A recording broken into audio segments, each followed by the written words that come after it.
Hello bachcho, let's see this question. This question says in which following chemical species hydrogen bonding takes place? A. Na2HPO3, B. K2HPO4, C. KHCO3, D. NaHCO3. Key concept for this question is hydrogen bonding. Key concept for this question is H bonding, और H bonding उस condition में होती है जब hydrogen atom किसी highly electronegative element से covalently bonded हो, तो इसमें पार्शियल पॉजिटिव चार्ज डेवलप होता है। सो ये अदर मॉलिक्यूल के हाईली इलेक्ट्रोनेगेटिव एलिमेंट जिस पर कि पार्शियल नेगेटिव चार्ज होता है से अट्रैक्शन फील करता है, और इस अट्रैक्शन को हाइड्रोजन बॉन्डिंग कहते हैं। सपोज किसी कंपाउंड में ए एक हाईली इलेक्ट्रोनेगेटिव एलिमेंट है और एच इससे कोवेलेंटली बॉन्डेड है, तो यहाँ ए पर पार्शियल नेगेटिव चार्ज और हाइड्रोजन पर पार्शियल पॉजिटिव चार्ज डेवलप होता है।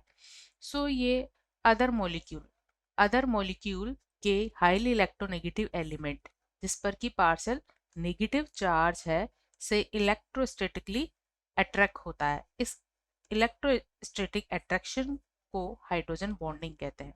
सो यहाँ नेगेटिव चार्ज है और हाइड्रोजन इस पर पॉजिटिव चार्ज, तो सेकेंड मॉलिक्यूल के H और A के बिटवीन यहाँ अट्रैक्शन को हम हाइड्रोजन बॉन्डिंग कहते हैं। हाइड्रोजन बॉन्डिंग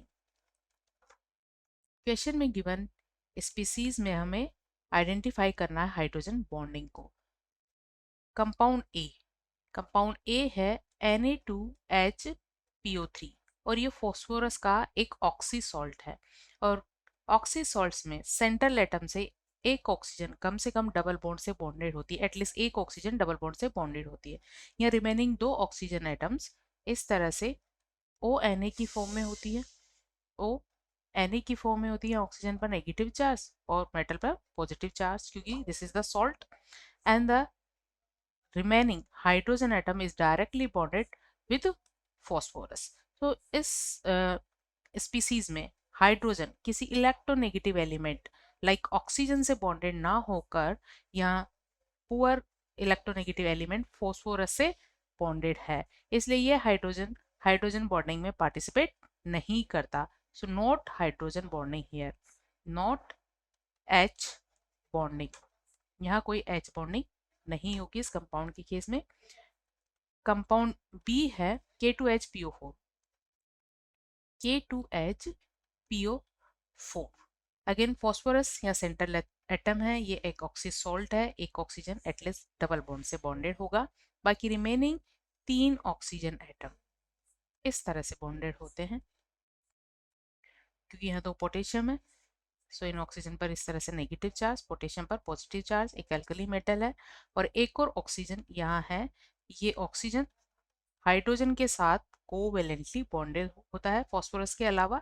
सो ये जो हाइड्रोजन है इस पर पार्शियल पॉजिटिव चार्ज, ऑक्सीजन पर पार्शियल नेगेटिव चार्ज डेवलप होता है, और इसलिए यह हाइड्रोजन बॉन्डिंग में पार्टिसिपेट करता है, इसलिए यहाँ हाइड्रोजन बॉन्डिंग होती है, H बॉन्डिंग होती है,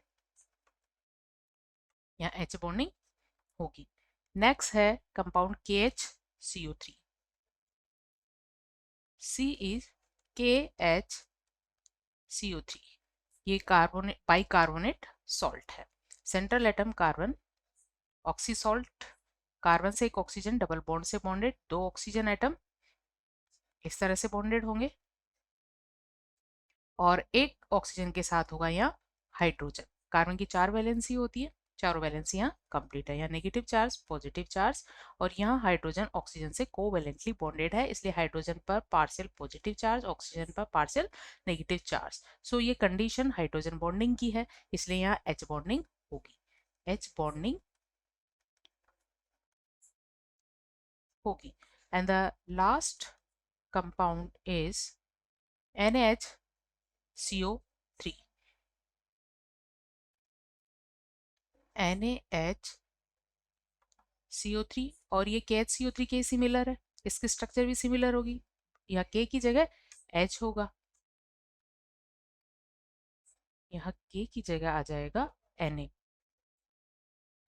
K की जगह यहाँ आ जाएगा NaOH। H पर पार्शियल पॉजिटिव चार्ज, ऑक्सीजन पर पार्शियल नेगेटिव चार्ज, क्योंकि यहाँ कोवेलेंट है, बॉन्ड है। तो यहाँ भी हाइड्रोजन बॉन्डिंग की कंडीशन है, इसलिए यहाँ H बॉन्डिंग होगी। तो कंपाउंड D में H बॉन्डिंग होगी, C में H बॉन्डिंग होगी और B में H बॉन्डिंग होगी। So answer of this question is BCD. 3 is the right answer. Hope you understood well. Best of luck.